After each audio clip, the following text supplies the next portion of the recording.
Passport اس کا کیا ہے؟ لا الہ الا اللہ۔ بڑی نیکی بھی یہی ہے، لا الہ الا اللہ۔ اللہ جل شانہ نے یہ بات واضح فرما دی کہ بھائی سابقہ گناہ بھی معاف ہو جائے۔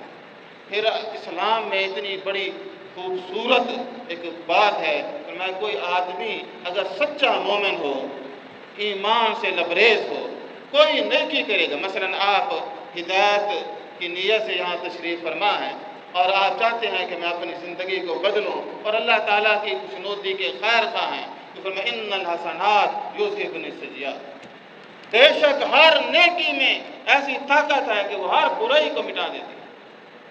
آپ نماز پڑھیں گے گناہ جھڑیں گے، آپ وضو کریں گے گناہ جھڑیں گے، ہر نیکی کیا کرے گی؟ ہر گناہ کو نیست و نابود کر دیتی ہے۔ اللہ جل شانہ نے فرمایا یہ کوئی روایتیں نہیں ہیں، یہ کس کی بات ہے؟ خود رب رحمان کی بات ہے۔ فرمایا کہ ان الحسنات یذھبن السیئات، بے شک نیکیاں برائیوں کو کیا کر دیتی ہیں؟ مٹا دیتی ہیں۔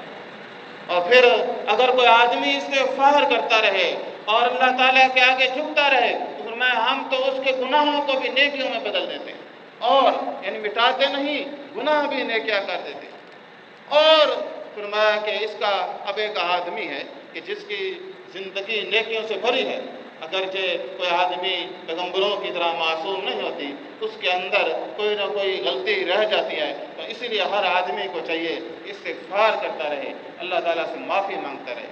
تو وہ اگر اس کی زندگی میں مثال 90-95% نیکی ہیں، 5-10% برائی ہے، تو پہلے تو اس کی دنیا میں وہ مٹ جاتی ہے، کیونکہ یہ پیمانہ ان الحسنات یذھبن السیئات، اس کی نیکیاں کیا کرتے ہیں؟ برائیوں کو مٹا دیں۔ اس لیے پورے جو ہے خشوع کے ساتھ، پورے ذوق اور شوق کے ساتھ، پورے خلوص کے ساتھ اللہ تعالیٰ کی نیکیاں کرنی چاہیے، اس کی خوشنودی کا خوبصورت طریقہ اختیار کرنا چاہیے۔ نبی کریم صلی اللہ علیہ وسلم نے جب فتح مکہ کیا تو خانہ کعبہ میں شکر کے سجدے کیے، وہاں پھر آپ صلی اللہ علیہ وسلم نے طواف بھی کیا۔ تو طواف کر کے فارغ ہوئے تو اس وقت کفار بھی کھڑے تھے، تو آپ صلی اللہ علیہ وسلم نے ان سے پوچھا کہ تمہیں کیا گمان ہے، یہ کیا لگتا ہے کہ میں تمہارے ساتھ کیا کروں گا؟ انہوں نے کہا کہ ایک بھائی جس طرح اپنے بھائیوں کے ساتھ معاملہ کرتا ہے، ایک بڑا جس طرح اپنے چھوٹوں کے ساتھ معاملہ کرتا ہے، ہمیں امید ہے آپ بھی اسی طرح معاملہ کریں گے۔ تو آپ صلی اللہ علیہ وسلم نے ایک بات کہی، تو فرمایا کہ قرآن مجید سورہ یوسف کی آیت کریمہ پڑھی آپ نے، جو حضرت یوسف علیہ السلام نے اپنے بھائیوں کے لیے پڑھی تھی۔ انہوں نے کہا قال لا تثریب علیکم اليوم، آپ صلی اللہ علیہ وسلم نے فرمایا آج تم پر کوئی گرفت یا ملامت نہیں۔ ایک بات ہو گئی، یعنی آپ صلی اللہ علیہ وسلم نے کسی کو عذر نہیں پیش کیا کہ مجھے اس سے نفرت ہے، اس سے ہے، میں کوئی گلہ اور کوئی ملامت نہیں، پہلی بات۔ اور جتنے ایسے تمام واقعات جس میں اس کی الٹی شکل نظر آتی ہے وہ سارے وضع ہیں۔ دوسرا فرمایا یغفر اللہ لکم، اللہ جل شانہ تمہیں معاف کرے۔ اب میں آپ سے یہ استفسار کرنا چاہتا ہوں، دعا کرنے والے کون ہیں؟ نبی کریم صلی اللہ علیہ وسلم۔ اور کن کے لیے دعا کر رہے ہیں؟ اور جو لوگ ایمان لائے۔ تو یہاں بعض پارٹیاں یا بعض عاقبت نااندیش لوگ کہتے ہیں میاں یہ جو فتح مکہ پر ایمان لائے نا، ان کے ایمان کی کوئی خاص گارنٹی نہیں ہے۔ ایک ویسے تھے، حقیقت میں یہ گستاخی ہے صحابہ کے حق میں، کیونکہ پیچھے تاریخی ایجنڈے ہیں۔ وہ جی حضرت ابو سفیان بعد میں ایمان لا کر لے آئے، اصل میں یہ پروپیگنڈا اس لیے ہے۔ تو ان سے کوئی پوچھے کہ حضرت عباس کا بھی ایمان لائے تھے، وہ بھی تو انہی کے ساتھ لائے تھے، آپ کی زبانوں کو تالے لگ جاتے ہیں۔ تو آپ نے بنائے ہوئے گروہ، تو یاد رکھیں کہ جس کے لیے پیغمبر دعا کرے اس کی دعا پھر اس کے ایمان پہ کوئی شک ہے؟ ہاں یہ ضرور ہے کہ صحابہ میں درجے ہیں، عشرہ مبشرہ کا اپنا درجہ ہے، گویا ہر صحابی کا اپنا درجہ ہے، تو ہر کوئی تو اپنا جو عمل کرے گا، ایمان بنائے گا، اسی کے مطابق وہ جائے گا نا۔ لیکن کوئی آدمی صحابہ کی شان میں ایسی تہمات لگائے تو اس بات کے خلاف ہے۔ فرمایا یغفر اللہ لکم، اللہ تبارک و تعالیٰ تمہیں معاف کرے، اور کیوں نہ معاف فرمائے، وَهُوَ أَرْحَمُ الرَّاحِمِينَ، جو فرمایا کہ سب سے زیادہ رحم کرنے والی ہستی ہے، سب سے بڑھ کر رحم کرنے والی ہستی ہے، تو وہ رحم کرے۔ عزیز سامعین کرام، تو اب جو آدمی سچ کے دل سے ایمان لائے تو اس کے لیے فرمایا سابقہ گناہ کیا ہو جائیں گے؟ معاف ہو جائیں گے۔ ان کی نوعیت چاہے جتنی ہی کبھی کیوں نہ ہو، وہ سارے ہی معاف ہونے کے لائق ہیں جب کوئی آدمی اسلام کے دامن میں داخل ہو جاتا ہے۔ اگر وہ اسلام کے دامن میں داخل نہ ہو یا شرکیہ اور کفریہ نظریات کا پروردہ ہو اور بری باتوں کو وہ اپنے ایمان کا جز بناتا ہو، تو اللہ تعالیٰ نے یہ بات 2 بار قرآن مجید میں بیان فرمایا کہ ان اللہ لا یغفر ان یشرک بہ ویغفر ما دون ذلک لمن یشاء۔ فرمایا کہ ان اللہ لا یغفر، اللہ جل شانہ معاف نہ فرمائیں گے۔ خود فیصلہ کر دیا، خود بتا دیا کس کو معاف نہ فرمائیں گے؟ فرمایا کہ ان یشرک بہ، کہ کوئی کیا کرے؟ اللہ کے ساتھ، اس کے ساتھ کوئی شریک بنا لے، شرک کرنے والے کو اللہ تعالیٰ معاف نہیں کرے۔ کیوں؟ شرک ایک ایسا کبیر فعل ہے کہ اللہ تعالیٰ نے فرمایا ان الشرک لظلم عظیم، شرک ظلم عظیم، شرک سب سے بڑی جہالت ہے، شرک سب سے بڑی ناانصافی ہے، سب سے بڑی بے وقوفی ہے کہ انسان اپنے اوپر جہنم کو واجب کر لیتا ہے۔ اس سے بڑی نالائقی کیا ہوگی کہ شرک کر بیٹھے۔ تو فرمایا شرک ان الشرک لظلم عظیم، تو فرمایا کہ شرک ظلم عظیم ہے۔ تو فرمایا وَيَغْفِرُ مَا دُونَ ذَلِكَ لِمَن يَشَاءُ، اور اللہ تعالیٰ کی ہستی جس کو چاہے کیا کر دے؟ معاف فرما دے، مشرک کو معاف نہ کرے۔ اب آپ بتائیں کہ کتنی بڑی جو ہے سنگین بات ہے، فرمایا ہم مشرک کو کبھی نہ معاف کریں۔ اور شرک کرنے والا کہے کہ یہ کون سی بڑی بات ہے؟ کسی کی عبادت، کسی سے استعانت، کسی کی بندگی، فرمایا کہ یہ سارے شرکیہ افعال کرے تو اور بے فکر رہے تو وہ آدمی پھر جنت جا سکتا ہے؟ ہرگز نہیں، بالکل نہیں۔ قرآن کی ساری نصوص اس کے خلاف ہیں، اور اس کے پاس سوائے اپنے ظن کے یا ایک جھوٹی حکایتوں کے اور ان کے پلے کچھ بھی نہیں ہے۔ عزیز سامعین کرام، تو اللہ جل شانہ نے اس بات کی بھی ضمانت ہمیں دی اور فرمایا کہ آپ کیا کریں، شرک نہ کرنا۔ اور قرآن مجید میں تو اور اس سے بھی زیادہ باتیں، اگر کوئی آدمی جس کی عبادت و ریاضت جو ہے وہ بہت ہو لیکن شرک کے اندر گرفتار ہو، تو فرمایا کہ لَإِنَّ أَشْرَكْتَ لَيَحْبَطَنَّ عَمَلُكَ، جس کے وجود سے اگر شرک سرزد ہو جائے اس کے سارے اعمال ضائع ہو جائیں، سب اعمال۔ اس لیے لازم و ملزوم ہے کہ اللہ کی ہستی کو وحدہ لا شریک مانا جائے۔ جو اوتھ، جو وہ عہد نامہ ہر نماز کے رکعت میں دہراتا ہے کہ ایاک نعبد و ایاک نستعین، ہم صرف تیری ہی عبادت کرتے ہیں اور تجھ ہی سے مدد حاصل کرتے ہیں، اسی پر پابند رہے۔ اللہ تعالیٰ نے تو یہاں تک فرمایا الیس اللہ بکاف عبدہ، کہ کیا اللہ تعالیٰ اپنے بندوں کو کافی نہیں ہے؟ ہماری حاجات تو محدود ہیں، دینے والا تو بے حساب دینے والا ہے، اس کے پاس تو ہر چیز کے خزانے ہیں۔ اسی طرح فرمایا کہ اگر کوئی آدمی کلمہ توحید کو اپنی زندگی کا جو ہے قیمتی اثاثہ بنا لیتا ہے، بھئی خزانہ ہونا تو حفاظت ہی کرنا پڑتی ہے۔ آپ کے پاس مال و دولت ہیں تو بندہ بینک میں یا تجوریوں میں رکھتا ہے، تو پھر ایمان کی بھی حفاظت ہے، تو ایمان کی بھی حفاظت کرنی چاہیے۔ تو خرافات میں بعض اوقات ایک جملہ ساری زندگی کی محنت پہ پانی پھیر دو۔ اس لیے انسان کو اپنے ایمان کی حفاظت کرنی چاہیے اور ہر وقت اللہ تعالیٰ سے توبہ اور استغفار کرنا چاہیے۔ نبی کریم صلی اللہ علیہ وسلم نے ایک اور ضمانت بھی دی، فرمایا کہ وہ یہ ہے کہ اگر کوئی آدمی توحید کا علم بردار ہوگا تو یاد رکھو کہ وہ امن اور ہدایت کا مستحق ہوگا۔ اور خود اللہ رب العزت نے یہ اعلان فرمایا الذین آمنوا، وہ لوگ جو ایمان لائے اور ولم یلبسوا ایمانہم بظلم، انہوں نے اپنے ایمان کو شرک سے آلود نہ کیا، یعنی ایمان میں شرک کو جمع نہ کیا۔ تو شرک ایک کبیر فعل ہے اور پتہ ہی نہیں چلتا۔ ہر مشرک کہتا ہے میں شرک نہیں کرتا۔ اہل کتاب کو دیکھ لیں، یہودیوں کو دیکھ لیں، عیسائیوں کو دیکھ لیں، جس کو کہیں وہ کہتے ہیں یہ شرک تھوڑا ہے، مددیں بھی مانگ رہے ہیں، استعانتیں بھی کر رہے ہیں، باتیں بھی، شرک نہیں ہو رہا۔ تو فرمایا کہ جس نے کیا ہے اپنے ایمان کو شرک کے ساتھ ملوث نہ کیا، اولئک لہم الامن، تو فرمایا ایسے لوگ ہیں کہ جن کو ہم امن عطا کریں۔ جہاں خارجی امن ہے وہاں داخلی امن بھی ہے۔ اور فرمایا کہ وہم مہتدون، دنیا ان کو جو مرضی کہتی رہے، حقیقت میں یہی لوگ ہدایت یافتہ ہیں۔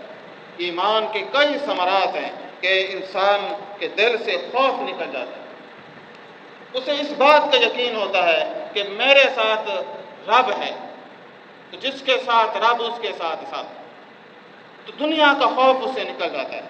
اور فرمایا کہ اس طرح ایسی کیفیات سے وہ وہم نہیں کرتا، اس کو پتہ ہے کہ میرا رشتہ، میرا تعلق اللہ رب العزت سے ہے، وہ مجھے اکیلا نہیں چھوڑے گا۔ کوئی دکھ آتا ہے تو اس کا یہی یقین ہوتا ہے کہ وہ ہستی ان دکھوں سے مجھے نکالنے والی ہے۔ اسی طرح وہم، یہ جو انسان کو اندر سے کھوکھلا کر دیتا ہے، توحید کی مضبوطی سے سارے وہم کے دروازے بند ہو جاتے ہیں۔ اسی طرح بدشگونی، یہ بھی ایک غلط فطرت کا حامل، تو ہر چیز کے بدشگونی، فلاں دن شادی کروں، فلاں دن شادی کروں، اور فلاں مہورت نکال لوں، فلاں یہ کر لوں، شگن دیکھتا ہے اور دنوں کا حساب کرتا ہے۔ فرمایا کہ مومن کو کوئی بھی ان کی ضرورت نہیں ہے، اسے اللہ پہ یقین ہے، اس کے لیے سارے دن مقدس ہیں، بس وہ اپنی نیت مضبوط کر کے تو وہ کیا کرتا ہے، اسی کے اوپر کھڑا ہو جاتا ہے۔ عزیز سامعین کرام، اللہ جل شانہ نے یہ حقیقت بھی اسی کے اوپر آشنا کی۔ تو انسان کو ایک اور بھی اسی طرح سے بشارت دی، فرمایا وَلَا يُبَدِّلَنَّهُم مِّن بَعْدِ خَوْفِهِمْ أَمْنًا، اور ان کے اس خوف و خطر کو ہم وہ امن اور امان میں تبدیل کر دے گا۔ فرمایا یعبدوننی، بس ان کو چاہیے کہ وہ میری عبادت کریں، لا یشرکون بی شیئا، میرے ساتھ کسی کو بھی شریک نہ ٹھہرائیں۔ اگر کوئی آدمی اس بات کو نہ مانے، ومن کفر بعد ذلک فاولئک هم الفاسقون، فرمایا کہ جو آدمی ان باتوں کو نہیں مانتا، کفر کرتا ہے، تو وہی آدمی فاسق ہے، اور فاسق کو جنت میں تھوڑا جائے گا۔ تو فرمایا یہ سارے گمراہوں کا ایک ٹولہ ہے۔ اسی طرح آپ صلی اللہ علیہ وسلم نے ایک اور بشارت دی کہ جو آدمی ایمان اور توحید کو اپنا اوڑھنا بچھونا بنا لیتا ہے، تو فرمایا کہ اللہ ہمیشہ اس کے ساتھ رہتا ہے۔ قرآن مجید کے اندر یہ بڑا تفصیلی موضوع ہے، فرمایا ان اللہ مع الصابرین، مع المتقین، مع المحسنین، مع المؤمنین۔ قرآن مجید میں کئی یہ جملے تین بار بھی آئے ہیں۔ فرمایا کہ اللہ تعالیٰ کی معیت کس کے ساتھ ہے، اور جس کے ساتھ اللہ ہو۔ جناب نبی مکرم صلی اللہ علیہ وسلم جب غار میں تھے، صدیق اپنے صدیق جناب ابو بکر صدیق رضی اللہ تعالیٰ عنہ کو کیا کہتے ہیں، لا تحزن، کہ آپ غم نہ کریں، ان اللہ معنا، کہ ہمارے ساتھ کون ہے، اللہ، کہ غم نہ کرو، پریشان نہ ہو، ہمارے ساتھ اللہ ہے۔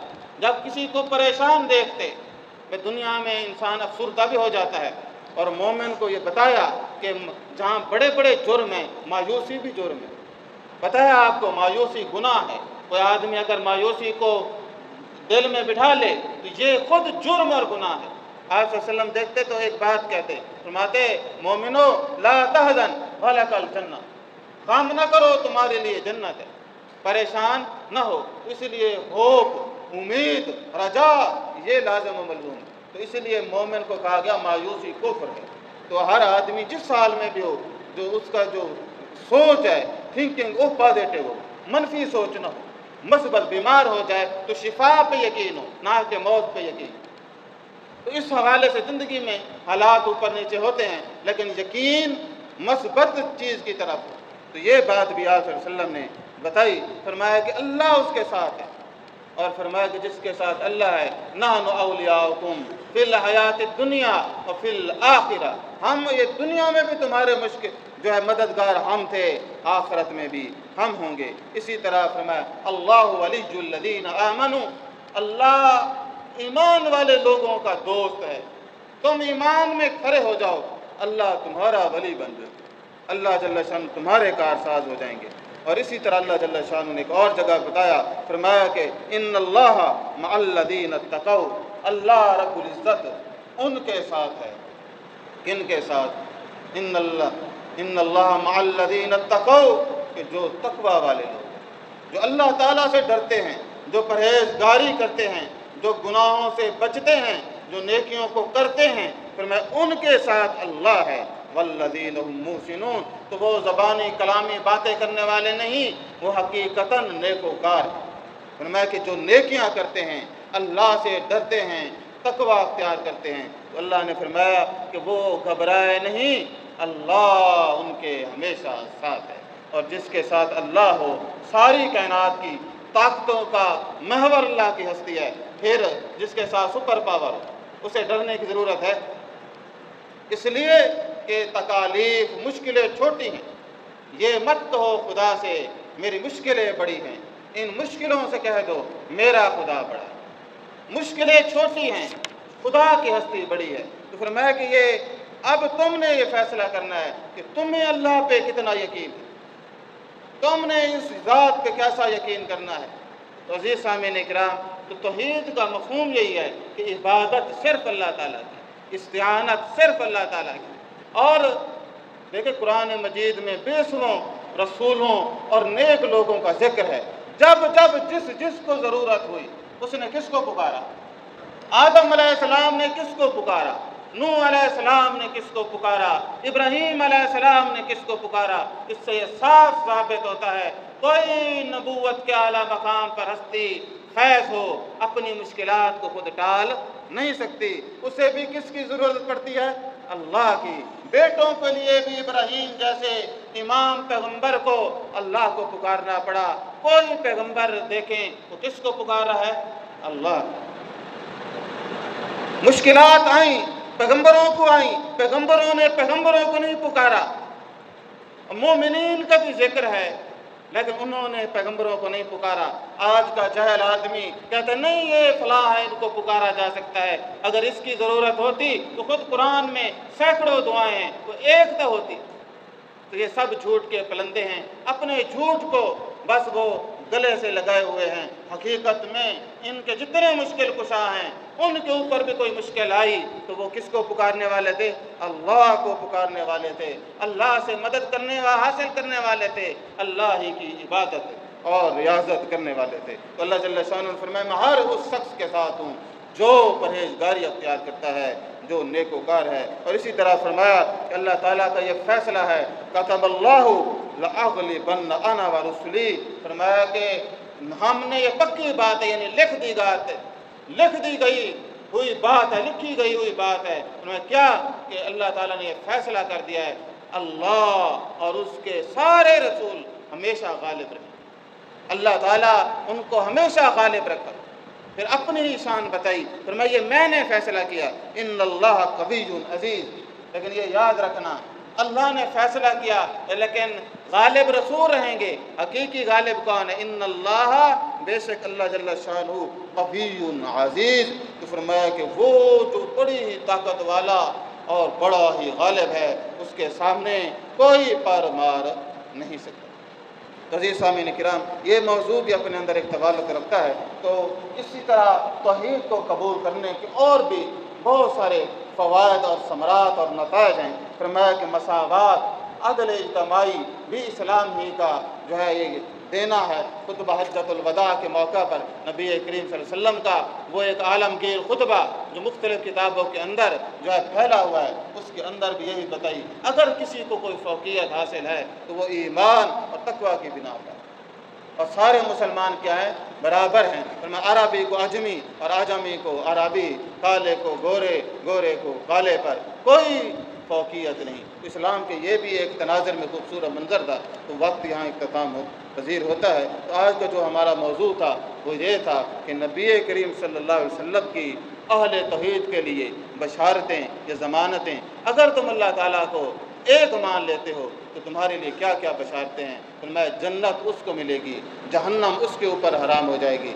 سارے سابقہ گناہ معاف ہو جائیں گے، اور اسی طرح فرمایا کہ تمہارے دل کی وادی کبھی بھی سونی نہ ہوگی۔ اللہ تبارک و تعالیٰ تمہارا دنیا اور آخرت میں حامی و مددگار رہے گا۔ اور بھی بے شمار گوہر تھے تو کچھ رہ گئے ہیں تو انشاءاللہ پھر کبھی بات کریں گے۔ اللہ تبارک و تعالیٰ سب کو ایمان کی سلامتی و مضبوطی عطا فرمائے۔ مراد و مقصود ہے کہ ان الذین قالوا ربنا اللہ ثم استقاموا، ہم سب کو اسی آیت کے مصداق اللہ رب العزت بنا دے۔ وآخر دعوانا